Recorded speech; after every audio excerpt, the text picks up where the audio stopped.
right, so you went around the room and we looked, and I had you make notes about all these different time periods. And the ultimate goal of this, why we're doing this, is we're trying to be able to understand like how this role of party in history, how that affects voter behavior today, primarily, is really what we're looking for. And if you remember what I told you, this is a historic concept. You're not going to flip the news on and hear them go, oh, we're in a new party era and we experienced a realignment today. It's something that you look back as a way of classifying history and trying to understand that voter behavior. Different political scientists and different historians will classify this differently. So the reading that I gave you breaks this down into 5 party eras, but that doesn't mean that that's the only way you can do it. You could look at behavior and you could say, well, I really think that there are 6, or I think that there are 8. It's the same concept, it's just a different way of analyzing it. So before we get into what all of these vocabulary words mean, there were a couple of key points I want to make in terms of historically, what would I ask you about? So a couple different things. If we look at the election of 1800, that would have been during the first party era. Did you guys make a note about the election of 1800 there in your paper? So that would have ended the first party era. So can anybody guess why so that was where the end of the Federalist era. So can anybody guess why I would want you to know about the election of 1800 in terms of parties?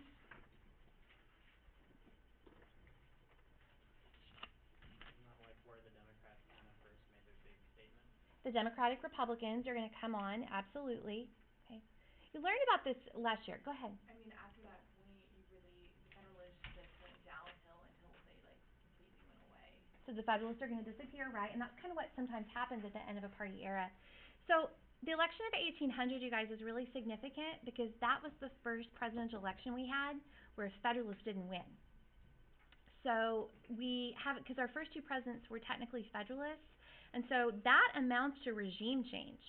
And I know you don't think about political parties as regimes, but our country's really new.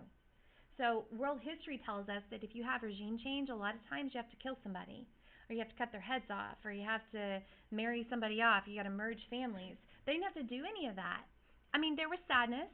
There was a little bit of messing around with the midnight judges, and there were some things that went on. But ultimately, you guys, the Federalists lost, and they gave up, and they left the White House, and a new party moved in. And so what it did is it showed that our system could stand the test of time, that we could change parties, and it would be peaceful, and that we could transfer power from one group to another. And that says a lot to the rest of the world that we could do that. Okay, the second party era, to be honest with you, I don't care that you remember anything about that, because that's not really significant for us. What is going to be significant, though, is that when we come to the end of the second party era.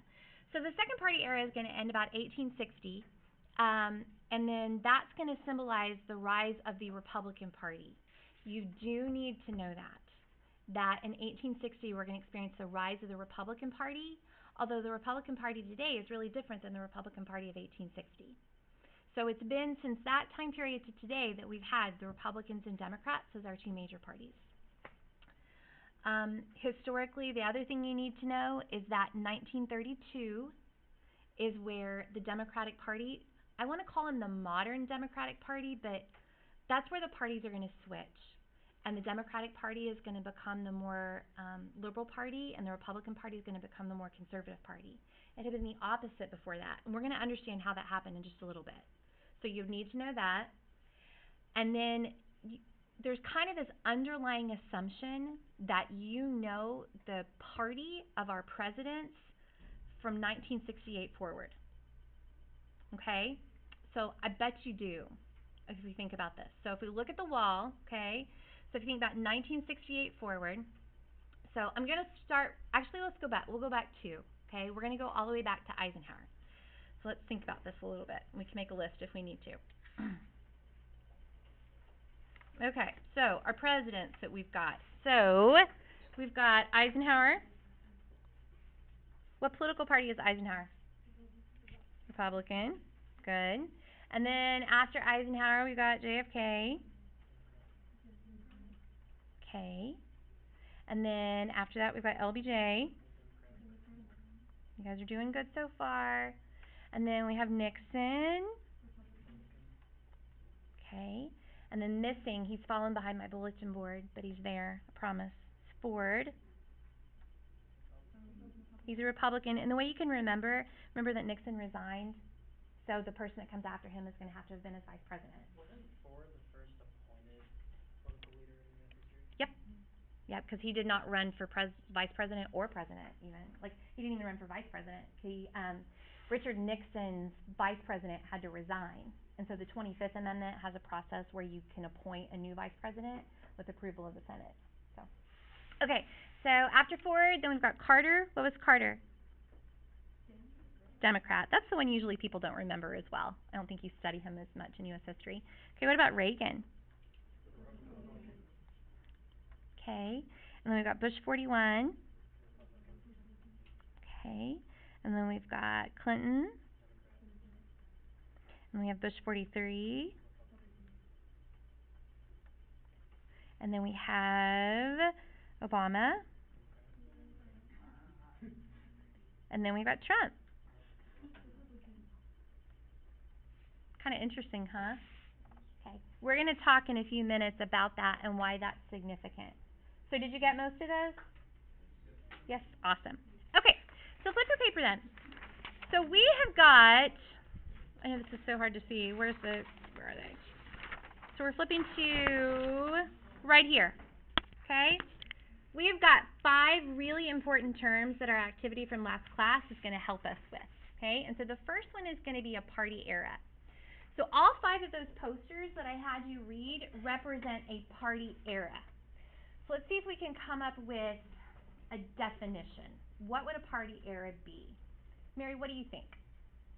Like an era and time where a certain party kind of dominates. Okay, so you're headed the right direction. So it's a time period where a party dominates. How would I know that? Like, how would I know that they were dominating? Based on who's in office. Based on who's in office where? In the White House. In the White House? And the Senate. And good. Okay.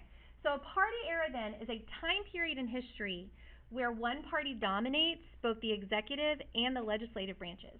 Or you could just say your policy-making institutions. Okay. And so the trade-off for that is going to be then is that the policies during that time period that you see, you're going to see that, wow, there were a lot of Republican-type policies that were passed after that. Or the Democratic Party was able to accomplish their platform and get a lot of those things. That doesn't mean, if you go from 1860 to 1932, we classify that as a Republican Party era. Not every one of those presidents were Republican. Not every time was the Senate and the House controlled by the Republican Party. But it means when we take a step back, we're like, wow, there was a real trend there. There were a lot of Republicans getting elected over and over again. And look at the laws that they passed. Look at the amendments that they got through the legislature. Look at all that progressive era legislation. That was able to happen because during that time period, one party was dominating. And even though the Congress and the executive are kind of put to be combative, if they're the same party, hopefully, policy-wise, they're kind of thinking the same lines. And we can get something accomplished there. Okay? Okay, so critical election. I really kind of hate this phrase, actually, because it's not necessarily an election. It could be a series of elections. You know, it might be like 1 or 2. It might be a presidential election and a midterm election. So the critical elections I want to focus on center around 3 time periods. Okay, so what happened in 1860 historically? Oh my gosh, what happened in 1860? The Civil War. Okay, so we got a Civil War. Okay, what happened? What was going on in our country in 1932? Okay, and then what was going on in our country in 1968? Okay, what else? Okay, Vietnam, Civil Rights Movement, Cold War still going on, right? Okay, so all of that.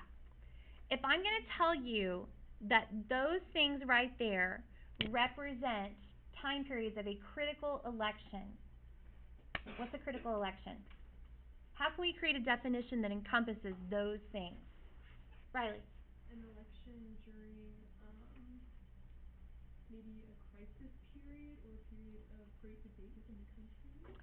I love that word, crisis. I think that's a good way to say that.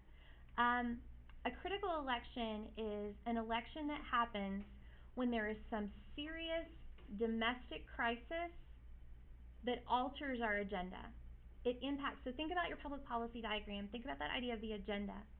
There is a crisis that has caused parties and the media and interest groups in elections and us as participants to kind of alter what that agenda is and what it is we want the government to do. I say domestic crisis. It could be global in scale, because, I mean, the Great Depression was global, right? And Vietnam was certainly global. But there's got to be a domestic consequence of it. Like, we got to be feeling it here. It can't just be some crisis, because there's always a crisis somewhere. So it's got to be a crisis that we're feeling somehow. And there usually needs to be some kind of, maybe some sense of urgency. You know, something that's affecting, it's pervasive, it's affecting a lot of people, okay? All right, so if these were our critical elections then, what critical elections do is they lead to something called a party realignment. Okay, so let's work through this a little bit. So in 1860, okay, the Republican Party is going to rise into power, right? We're going to have Civil War, it's going to be over. Are we generally happy with the results of the Civil War? Are you more happy than not happy? Okay, more happy than not happy, right? There's certainly some people that aren't. There's still some people today in 2017 that are kind of hanging on. But for the most part, the country is going to kind of regroup and come together. So then because of our socialization, for decades, you're going to have people who have some kind of loyalty to the Republican Party. And they're going to pass that on, right? Because family does that. We pass on our loyalties and we continue to, like, socialize people. So describe for me demographically who would be a Republican following those years. What kind of people do you think are like, yeah, Republican, following the Civil War? People in agriculture. Why would people in agriculture like the Republicans in 1860? Because they were the people who wanted, like, slaves, and they were all super conservative. So you're heading in the right direction, you just got it flipped. Okay. So in 1860, remember, Abraham Lincoln was Republican.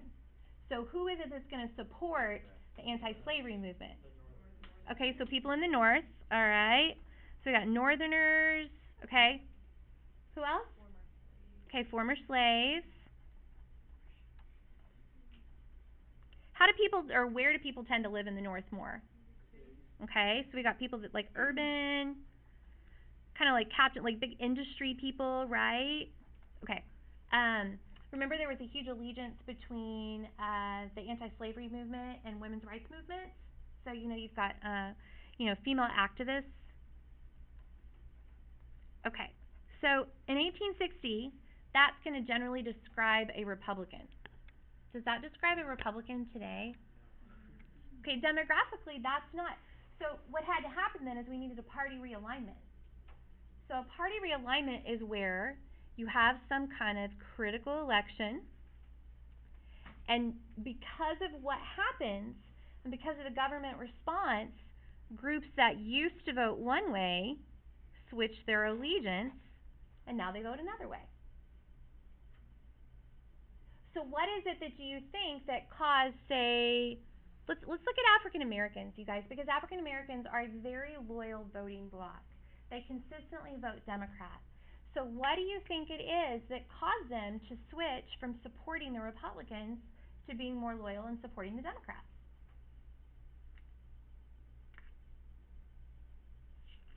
What was going on in the 1930s? Okay. And do you think African Americans were disproportionately affected by the Great Depression? Probably. And so what do you think it is that caused them to go, I'm going to vote Democrat now instead? The New Deal. And so it was a government response then. So government changed. The Democratic Party actually kind of switched a little bit, right? And they became the more liberal party. And the actions that they took then engendered loyalty from those groups of people. And again, you guys, it's not a singular election. It's not that young people voted this way in one election and another election. It's that we see this trend that for generations now, that African Americans are tending to vote Democrat. You're like, ooh, something must have happened. And so that's what happened. It was the New Deal legislation and the changing role of the federal government. Okay? So that's a party realignment. Okay, party